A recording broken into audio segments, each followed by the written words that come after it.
सोचिए, सुबह उठते ही आप एटीएम जाते हैं लेकिन पैसे नहीं निकलते। यूपीआई काम कर नहीं रहा। बैंक ऐप खुल रहा है लेकिन लिखा आता है your account has been frozen. अब सवाल ये है, क्या बैंक आपकी मेहनत की कमाई वाला अकाउंट अचानक फ्रीज कर सकता है? क्या बिना बताए बैंक पैसे रोक सकता है? और अगर अकाउंट फ्रीज हो जाए तो आपको क्या करना चाहिए? आज के इस वीडियो में हम जानेंगे बैंक अकाउंट फ्रीज का पूरा कानून, पुलिस और बैंक की पावर्स, आरबीआई रूल्स, सीआरपीसी की धारा और एक ऐसी असली जैसी कहानी जो शायद आपके साथ भी हो सकती है। दोस्तों, मैं सिद्धांत स्वागत करता हूं आपके अपने चैनल लीगल ज्ञान में। आजकल साइबर फ्रॉड, ऑनलाइन स्कैम और सस्पिशियस ट्रांजैक्शंस के नाम पर हजारों लोगों के बैंक अकाउंट्स फ्रीज हो रहे हैं। कई बार इंसान ने कोई गलत काम भी नहीं किया होता, फिर भी उसका अकाउंट फ्रीज हो जाता है। लेकिन क्या ये कानूनी है? क्या बैंक सीधे आपका पैसा रोक सकता है या इसके लिए कोई नियम और कानून है? आज हम आसान भाषा में पूरा सच समझेंगे। तो सबसे पहले मैं आप लोगों को एक छोटी सी सैंपल स्टोरी में बताता हूं। मान लीजिए बिहार के एक लड़के राहुल के अकाउंट में अचानक 85,000 रुपए आ गए। उसे लगा शायद किसी दोस्त ने भेजे होंगे। उसने उस पैसे में से कुछ खर्च भी कर दिए। 2 दिन बाद जब उसने दुकान पर यूपीआई किया, पेमेंट फेल्ड। उसने एटीएम ट्राई किया, पैसा नहीं निकला। फिर बैंक गया, वहां बताया गया कि उसका अकाउंट फ्रीज कर दिया गया है क्योंकि उस पैसे का लिंक किसी साइबर फ्रॉड केस से जुड़ा हुआ है। अब राहुल डर गया। उसने कोई फ्रॉड नहीं किया था लेकिन उसका पूरा अकाउंट फ्रीज हो चुका था। यहीं से शुरू होता है असली कानून। बैंक अकाउंट फ्रीज क्या होता है? बैंक अकाउंट फ्रीज का मतलब होता है आप अपने अकाउंट से पैसा निकाल नहीं सकते, ट्रांसफर नहीं कर सकते, कभी कभी डिपॉजिट भी नहीं कर सकते। यानी अकाउंट टेक्निकली बंद नहीं होता लेकिन ट्रांजैक्शंस रोक दिए जाते हैं। अकाउंट फ्रीज कौन कर सकता है? Police, cyber cell.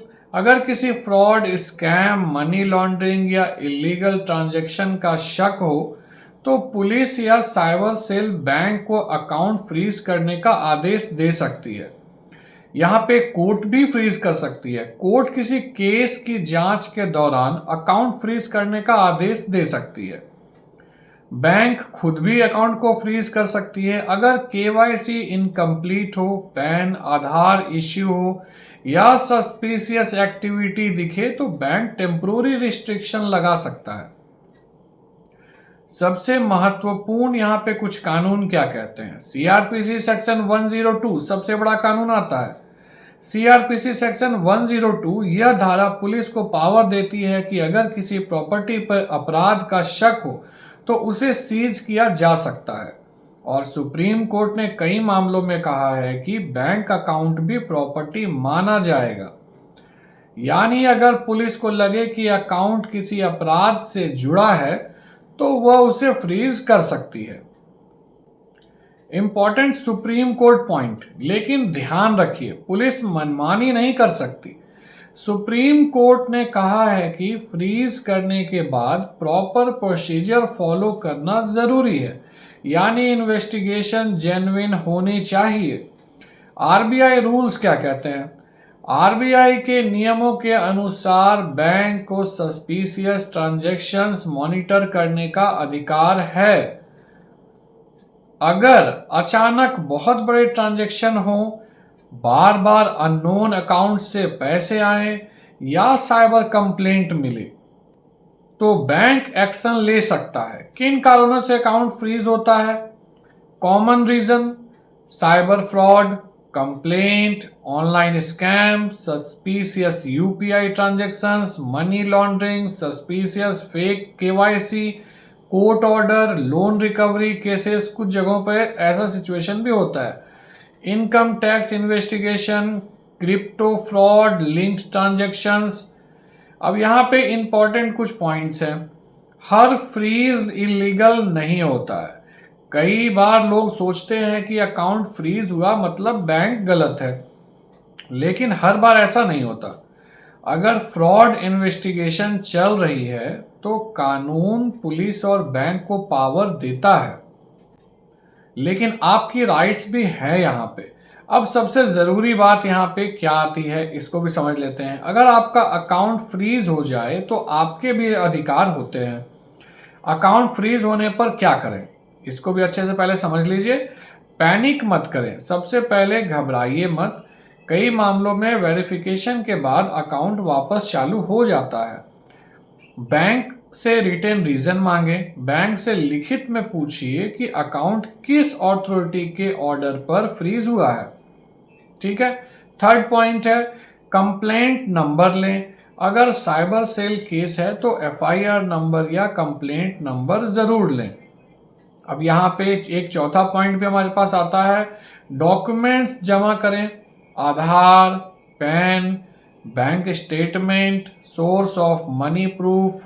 फिर आप पांचवा यहाँ पे है कोर्ट जा सकते हैं। अगर आपको लगता है कि गलत तरीके से फ्रीज किया गया है तो आप कोर्ट में चैलेंज भी कर सकते हैं।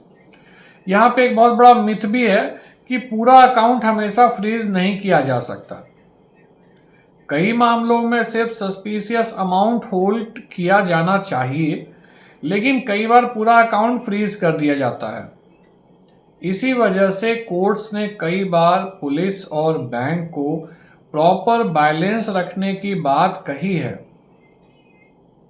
अब यहाँ पे एक सिचुएशन मान लीजिए किसी फ्रॉडस्टर ने आपके अकाउंट में 10,000 भेज दिए। अब साइबर कंप्लेंट आती है तो इन्वेस्टिगेशन होने तक आपका अकाउंट फ्रीज हो सकता है, भले ही आपने फ्रॉड ना किया हो। इसलिए अननोन पेमेंट्स एक्सेप्ट करते समय हमेशा सावधान रहें।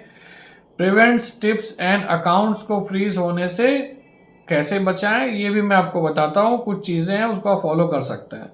अननोन लोगों से पैसे ना लें, अपना बैंक अकाउंट किसी और को यूज़ ना करने दें, केवाईसी हमेशा अपडेटेड रखें, सस्पिशियस लिंक्स और स्कैम से बचें, टेलीग्राम ऑनलाइन अर्निंग स्कैम से दूर रहें, रैंडम यूपीआई क्रेडिट्स पर तुरंत बैंक को इन्फॉर्म करें।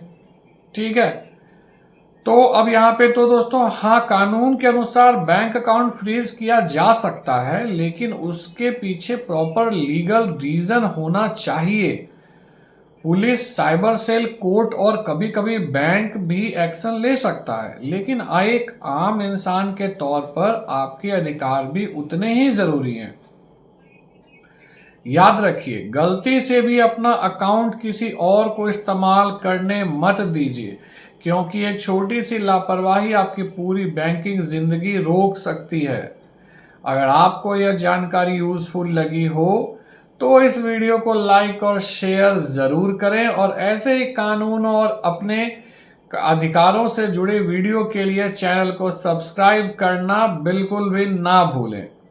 यह वीडियो केवल सामान्य कानूनी जागरूकता के लिए है। किसी भी कानूनी मामले में अपने योग्य वकील से सलाह ज़रूर लें। मैं फिर मिलूंगा अगले वीडियो में एक और छोटी मगर बड़े काम की बात को लेकर। तब तक के लिए नमस्ते।